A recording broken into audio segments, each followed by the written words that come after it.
El tema número 2 esta noche se llama Las tres tentaciones. Y vamos a iluminar esta sesión utilizando Mateo capítulo 4, versículos del 1 a los siguientes. Dice las Escrituras: Entonces Jesús fue llevado por el Espíritu al desierto para ser tentado por el diablo.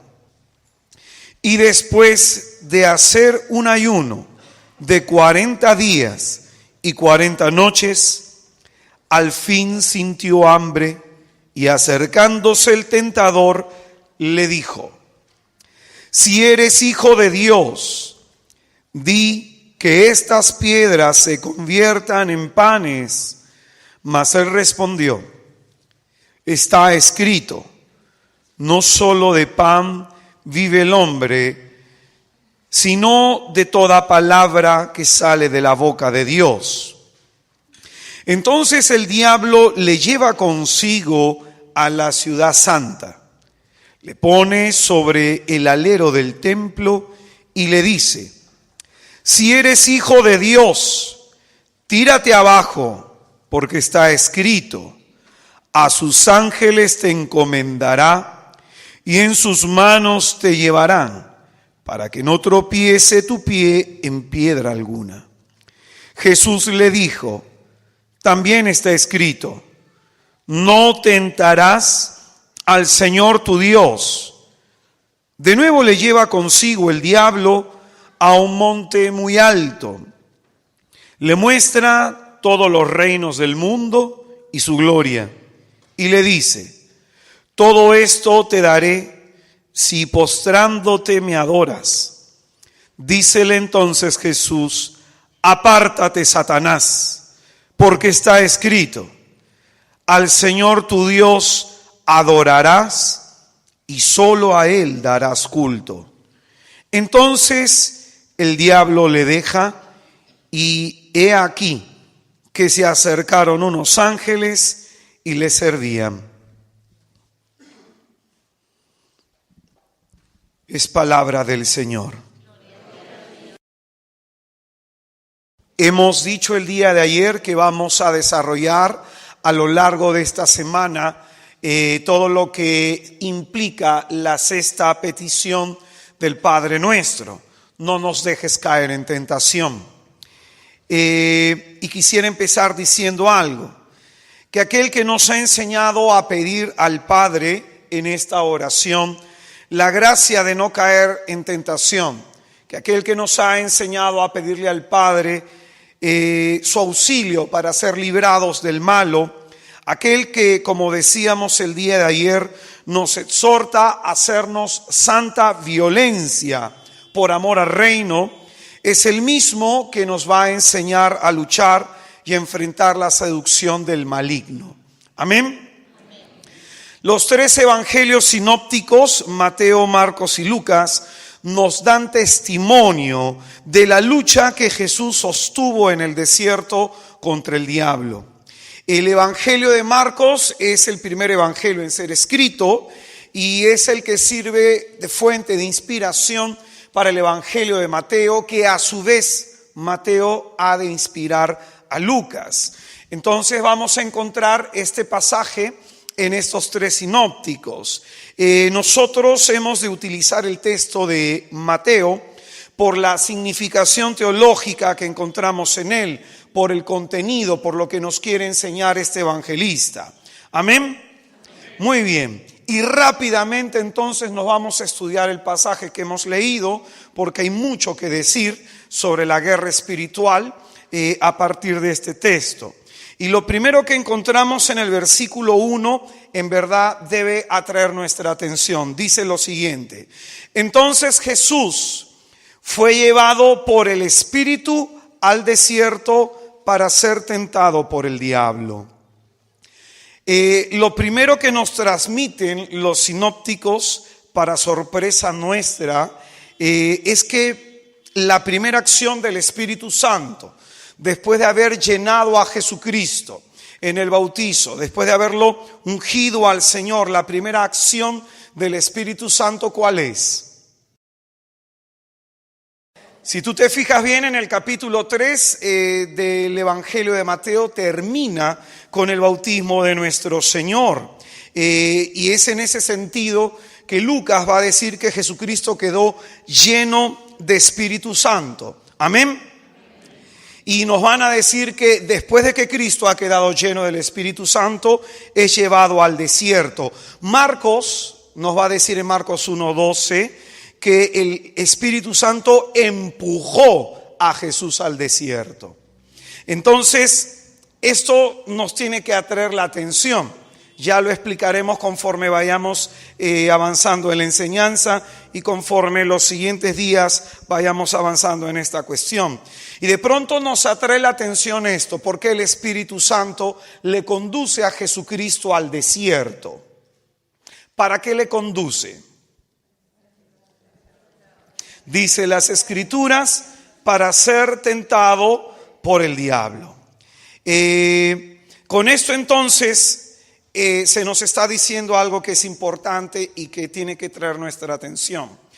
Hay momentos en la vida espiritual de todo creyente que va a pasar del bautismo, de esa efusión del Espíritu Santo, a un desierto.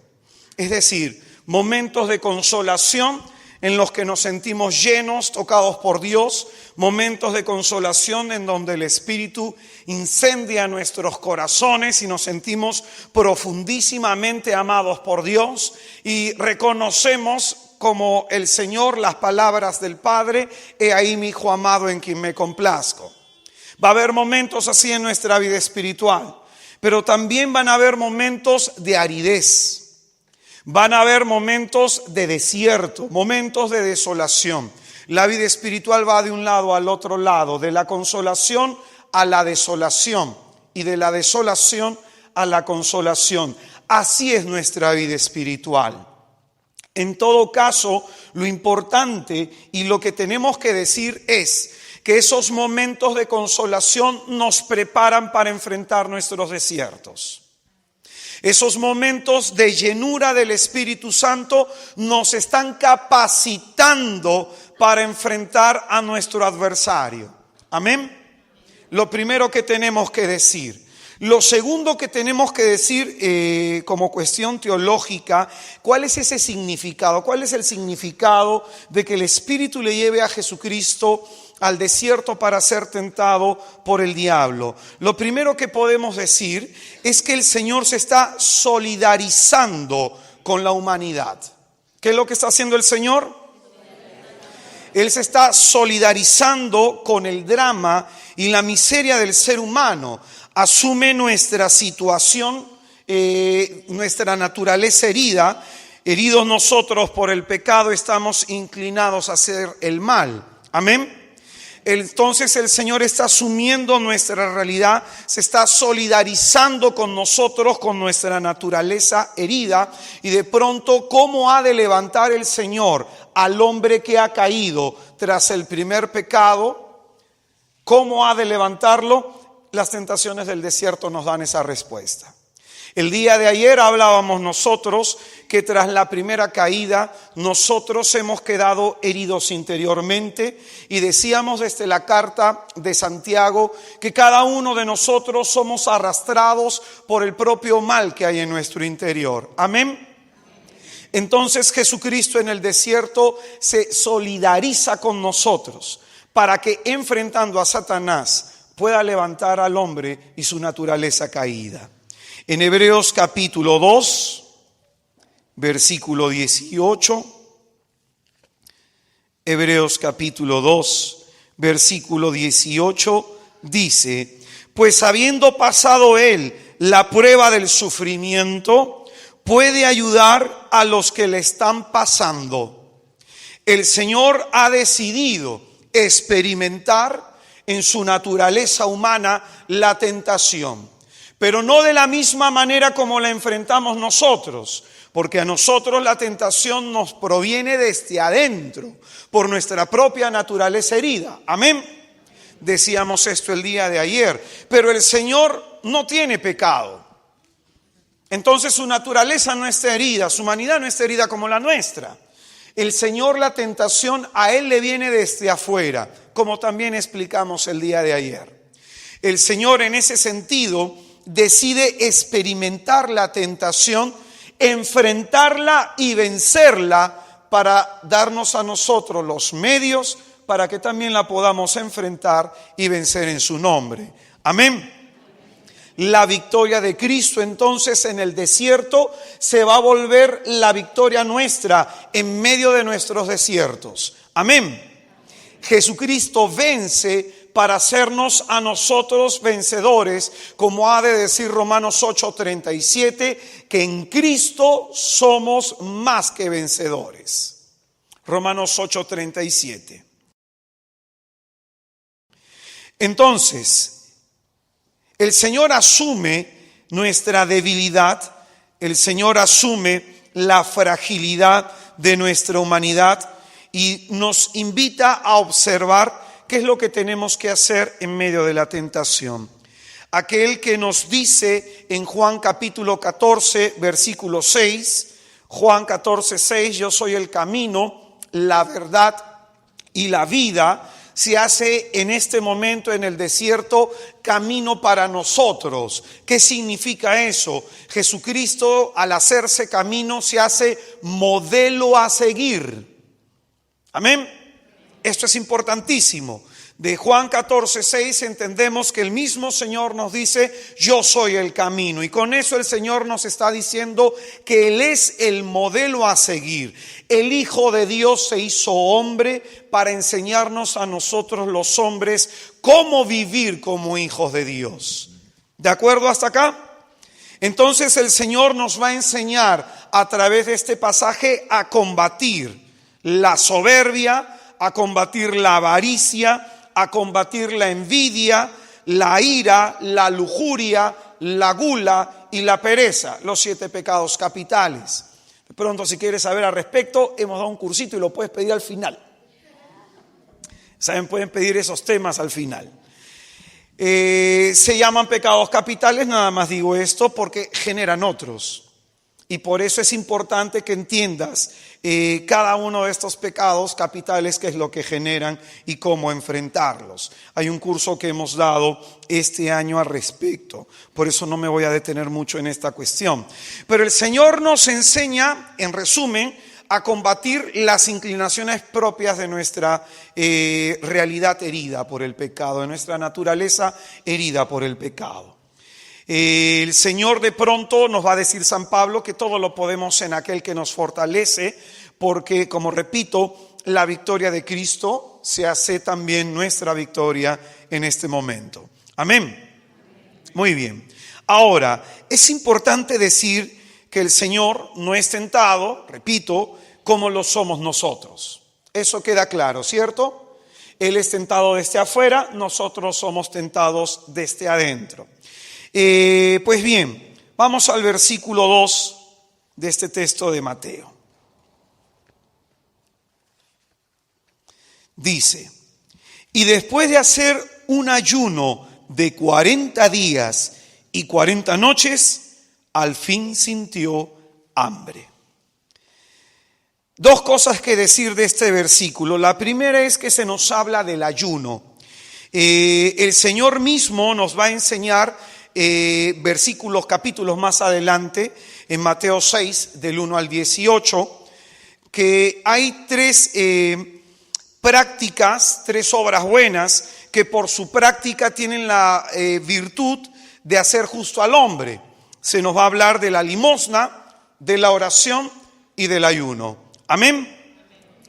Se nos invita con ello a tener claro que el cristiano tiene que hacer limosna, es decir, tiene que estar al servicio de los demás por amor a Dios, que el cristiano tiene que tener en el centro de su vida la oración, ya lo enseñamos ayer, y que el cristiano tiene que hacer ayuno.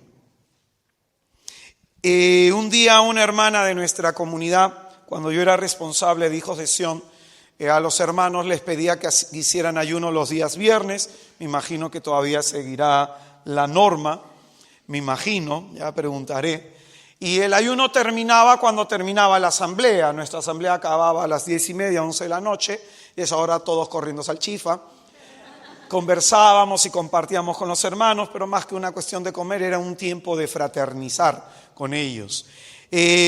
Yo recuerdo que había muchos hermanos que me decían: hermano, yo a veces salgo temprano sin desayunar y se me olvida comer, y a veces llega a las 7 de la noche y recién tengo tiempo para comer.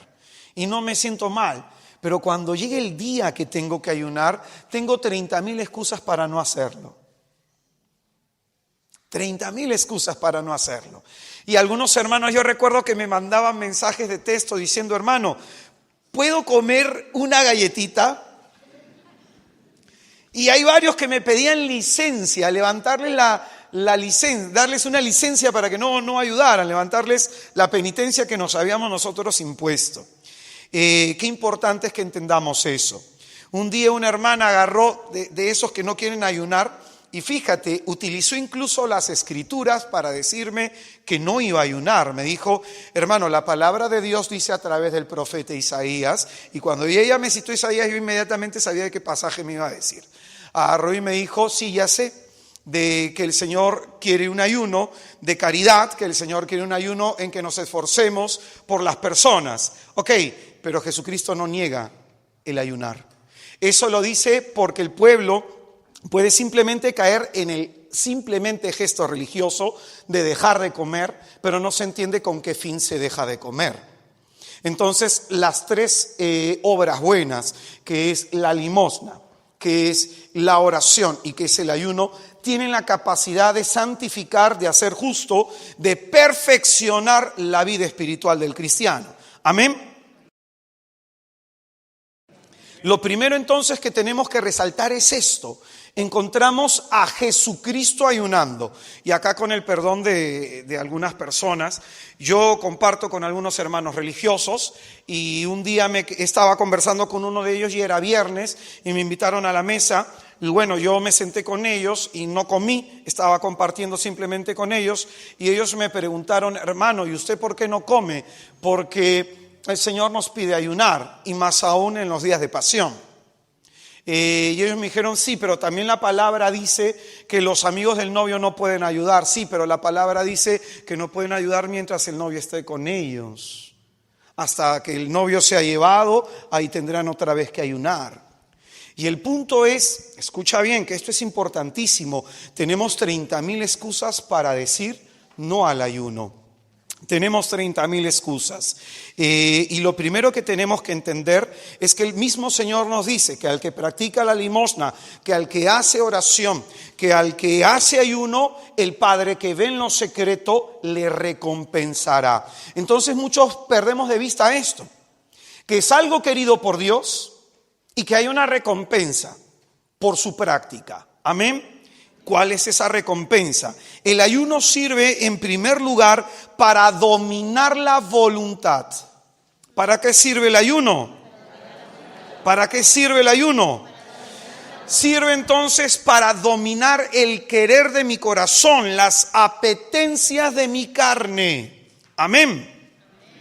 Por eso, para los hermanos que fueron al curso de los 7 pecados capitales, cuando yo hablé de la gula, explicaba lo siguiente, que según la enseñanza de muchos padres de la iglesia, dicen lo siguiente, que para las personas que no pueden dominar su comer y su beber, porque ese es el pecado de la gula, el exceso en comida y en bebida, dice que las personas que no pueden dominar su comer y su beber fácilmente se deslizarán a los otros pecados. Fácilmente. Porque la voluntad empieza dominándose en qué comes, cuánto comes, en qué bebes y cuánto bebes. Amén. Entonces, qué importante es que entendamos esto. Si aquí hay alguna persona que le cuesta ayudar, fíjese cómo está su vida interior, si tiene la capacidad y la fuerza de voluntad para orar, para levantarse temprano, para hacer lo que es correcto, si hay dominio en su sexualidad, si de pronto hay fuerza de voluntad para hacer las metas y realizar las cosas que se ha propuesto. Entonces estamos hablando de un problema de voluntad que le pedimos al Señor que sane, y se nos da un medio espiritual para hacerlo: ayuna. Y el ayuno no es dejar de ver televisión, como dice mucha gente, y perdónenme con la expresión, yo no tengo nada contra ningún sacerdote ni predicador, pero hay algunos que predican mal desde el altar. Y de pronto dicen de que uno debe ayunar de lengua, dejar de chismear. Sí, ese es el ayuno que es bueno y agradable a Dios. Pero concretamente se tiene que hablar de la abstinencia de comida. Y tiene una razón de ser. Y se nos va a mostrar en este texto que no solo de pan vive el hombre. Y esto es importantísimo. A nuestra vida espiritual muchas veces le quitamos la parte ascética, la parte que nos corresponde a nosotros en el esforzarnos por ser agradables a Dios. En la vida espiritual para crecer hay dos momentos, la parte ascética y la parte mística. La parte ascética implica los esfuerzos que yo hago para mantenerme en las cosas de Dios, y la parte mística implica las gracias y los auxilios que de Dios yo recibo.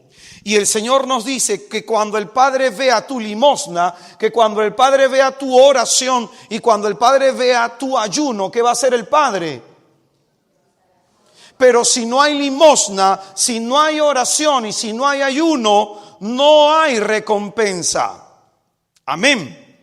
Lo primero que tenemos que decir en el contexto de este pasaje y en lo referente a la guerra espiritual.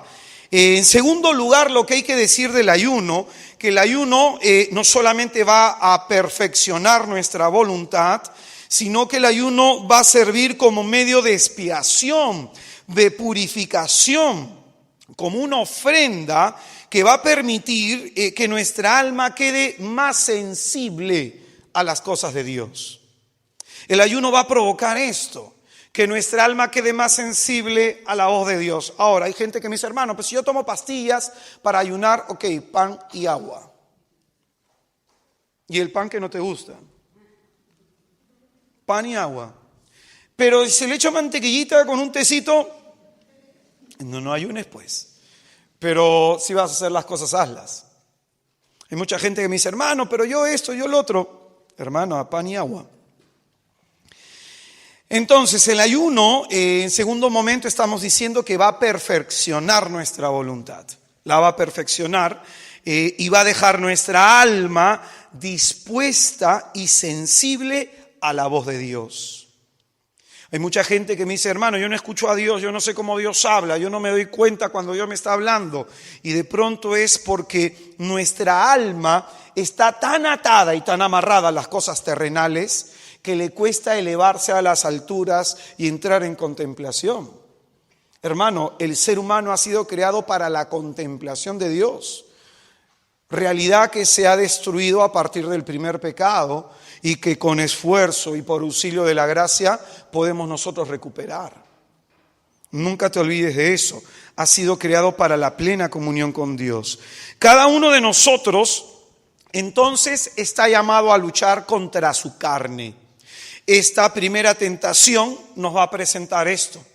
Nos va a mostrar que el mismo Señor, con su testimonio, haciéndose camino y modelo a seguir para nosotros, nos invita a luchar contra las apetencias de nuestra carne, contra lo que quiere nuestra carne. Nos invita a luchar contra lo que deseamos en nuestro corazón.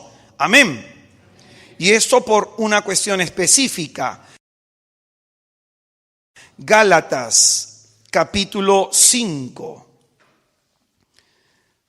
versículo 16.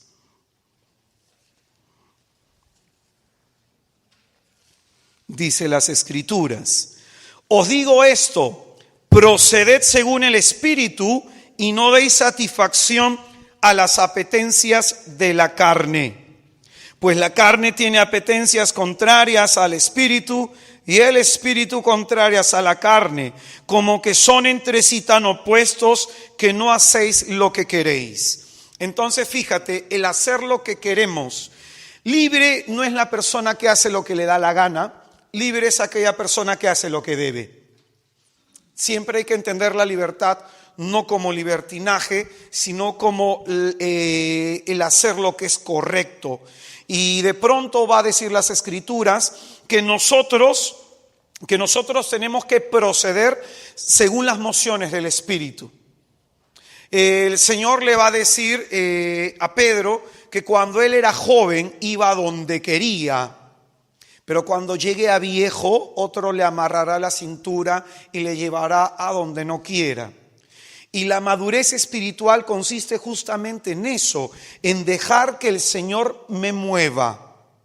Maduro en la fe no es aquella persona que tiene dones, no es aquella persona que tiene carismas, no es aquella persona que tiene habilidades sobrenaturales. Eso no es maduro en la fe. Maduro en la fe es aquella persona que es dócil al Espíritu, reconoce su voz interior y se mueve conforme a esa voz interior y no de acuerdo a los anhelos de su carne. ¿Amén? ¿Amén? ¿Claros hasta acá? ¿Seguro? Muy bien.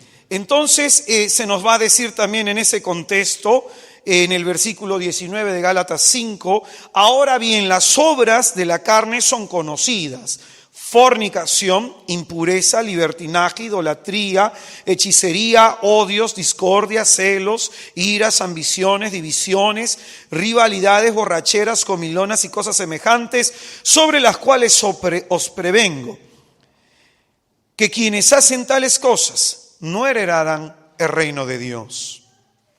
Se nos invita entonces de forma concreta en esta primera tentación a luchar contra nosotros mismos. El discípulo de Cristo, para hacerse discípulo de Cristo, tiene que cumplir 3 condiciones: negarse a sí mismo, cargar su cruz y seguirle. Amén.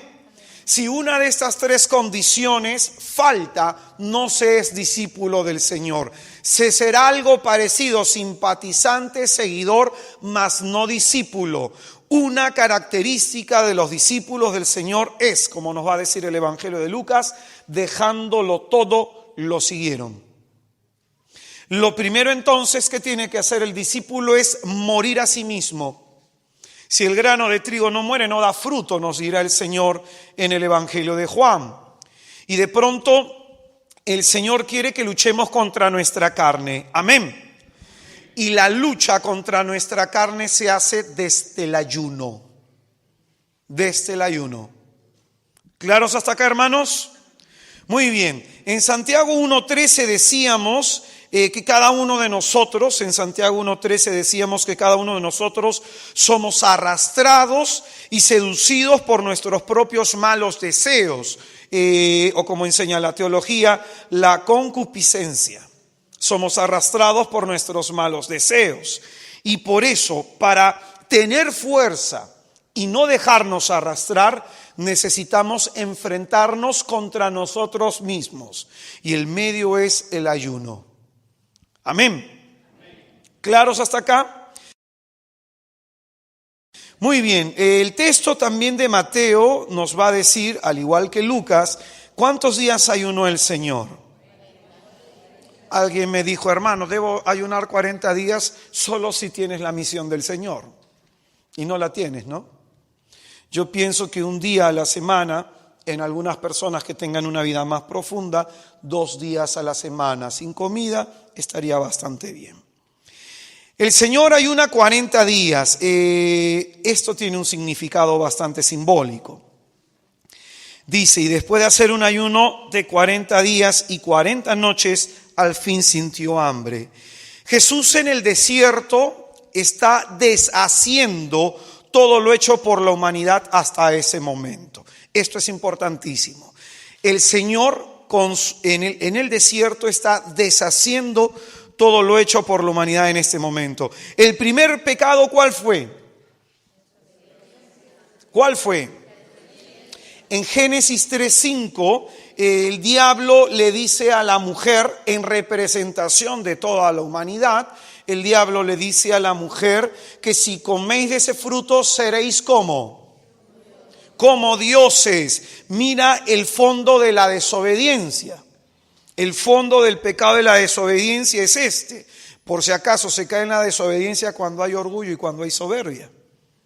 El pecado capital del orgullo y de la soberbia engendran, dan a luz a la soberbia. Amén. ¿Y qué significa ese ser como dioses? La desobediencia se va a describir en Génesis 3:5 de esta manera: ser como dioses. Ese ser como dioses significa dueño de mi propia vida, dueño de mi propio destino. Esto significa independizarme de Dios, hacer con mi vida lo que me da la gana.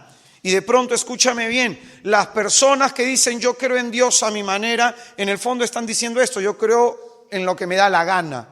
Las personas que dicen, mire, este texto de las Escrituras yo no lo creo y este texto sí, están creyendo en lo que les da la gana y no se están sometiendo a la palabra de Dios, y las pruebas no les faltará, pues, no les faltará. Entonces ese seréis como dioses nos invita a ver de que cuando el ser humano peca, en el fondo lo que está diciendo es: no te quiero hacer caso, Dios. Cuando el hombre peca, en el fondo se está rebelando contra la voluntad de Dios. Haciendo uso de su libertad, decide hacer lo que le da la gana. Y es que en el fondo de todo pecado hay rebelión. ¿Qué es lo que hay en el fondo de cada pecado? Y esta rebelión es un no me da la gana de hacer tu voluntad. Y escúchame bien, hermano. La carta de Santiago, en el capítulo 2, en el versículo 14, va a decir: ¿qué provecho decimos nosotros que tenemos fe si no la demostramos con nuestra manera de obrar? ¿Será esa la fe que nos salva?, va a decir Santiago. Y con esto nos va a introducir una realidad que es importantísima. Versículos más adelante nos va a comparar con los demonios. Dice: el demonio también cree en Dios. Y acá yo te voy a decir algo más. El demonio conoce la palabra de Dios. Y te voy a decir algo más. Dirá la carta de los Filipenses que el demonio también tiene que doblar sus rodillas para reconocer que Jesucristo es el Señor. Amén. Ahora, ¿en qué tú y yo nos diferenciamos de un demonio? En que el demonio ha decidido rebelarse contra Dios y no hacer su voluntad. Y mientras tú y yo vivamos a nuestra manera, sin someternos a Dios, somos casi igual que un demonio. En ese sentido nos lo va a poner Santiago, con esa fuerza y con esa firmeza. La fe, hermano, no es un juego. No es yo creo en lo que me conviene o no. Y el Evangelio de Juan nos va a decir que ante la predicación del Evangelio somos sometidos a juicio. O creemos en el Señor y nos sometemos, o no. Y es bien sencillo: o conduce Dios nuestra vida o la conduce el diablo. En primera de Samuel, capítulo 15, versículo 22. En primera de Samuel, capítulo 15, versículo 22 dice: ¿acaso se complace Yahvé en los holocaustos y los sacrificios, tanto como en la obediencia a la palabra de Yahvé? Mira la pregunta que se nos hace. ¿Qué crees que le agrada a Dios? ¿Tus holocaustos, tus sacrificios, que tú vengas, le cantes, le honres, le prendas una velita, que de pronto le ofrezcas flores, que hagas tus penitencias en las procesiones? No tiene nada malo esa práctica si es que se tiene como fondo la conversión y la penitencia del corazón. Pero de pronto, hermanos, ¿qué crees que le agrada a Dios? ¿Eso o que le seas obediente? Es decir, carece de sentido que vaya a mi grupo de oración. Carece de sentido que vaya yo a la Santa Misa.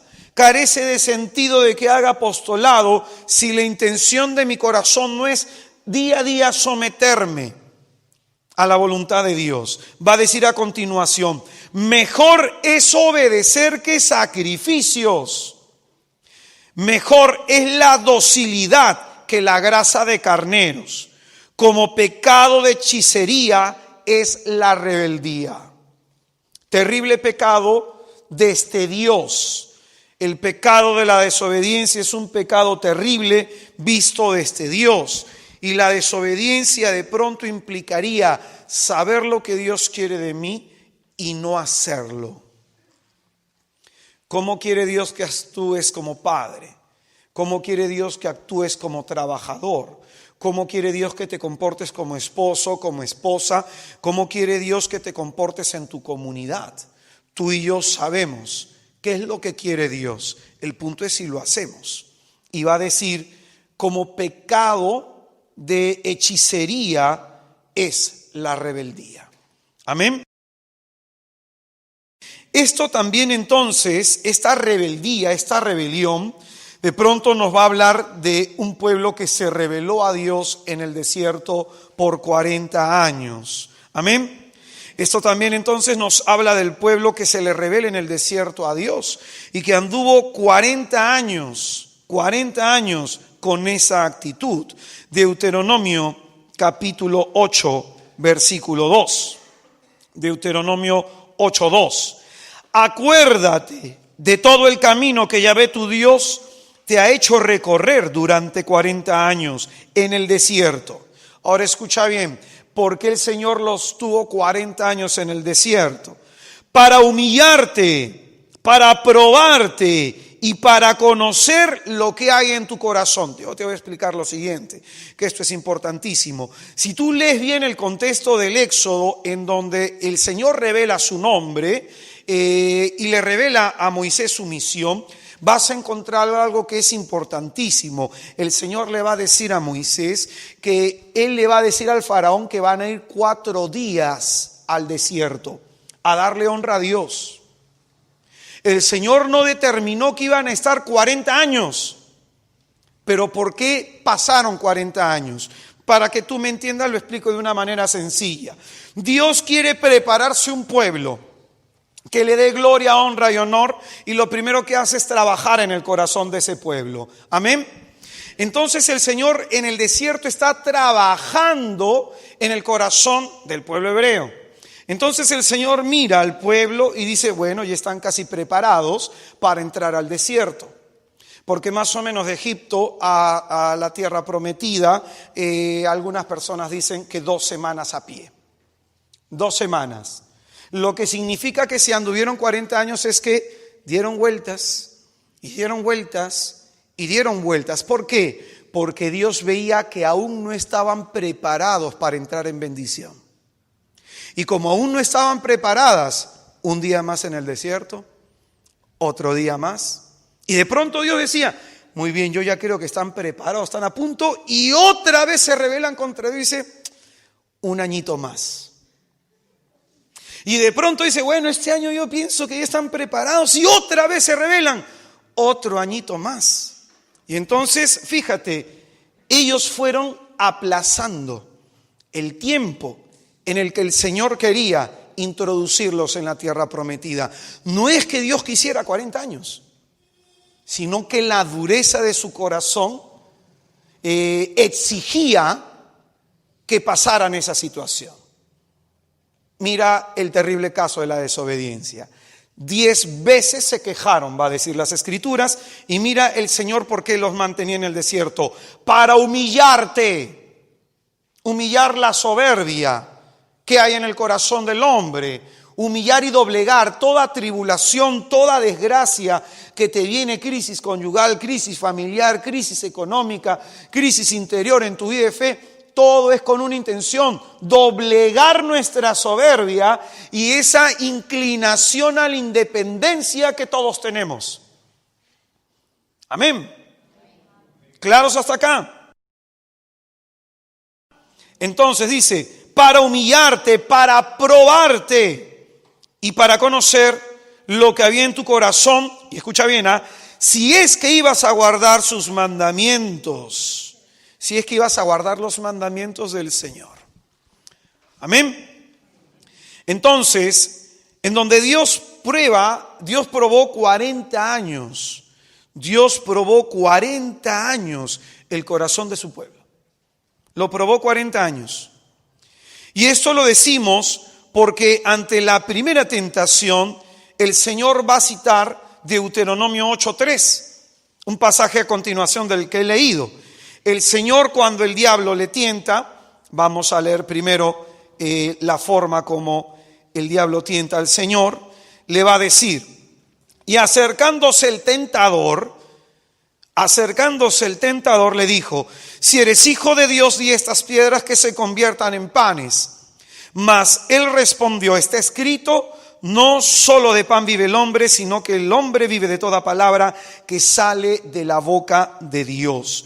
El Señor se nos muestra en este texto algo importantísimo, que el Señor está luchando en ese contexto del pueblo hebreo, que ante la rebelión del pueblo, Jesucristo se presenta como el que obedece. Si el pueblo se presentó como el desobediente en el desierto, Jesucristo se va a presentar como el obediente y va a decir lo siguiente, Deuteronomio 8:3. Te humilló y te hizo pasar hambre, y después te alimentó con el maná que ni tú conocías ni habías conocido tus padres, para hacerte saber, escucha bien, para hacerte saber, ¿qué cosa? Que no solo de pan vive el hombre, sino que el hombre vive de todo lo que sale de la boca de Dios, de la boca de Yahvé.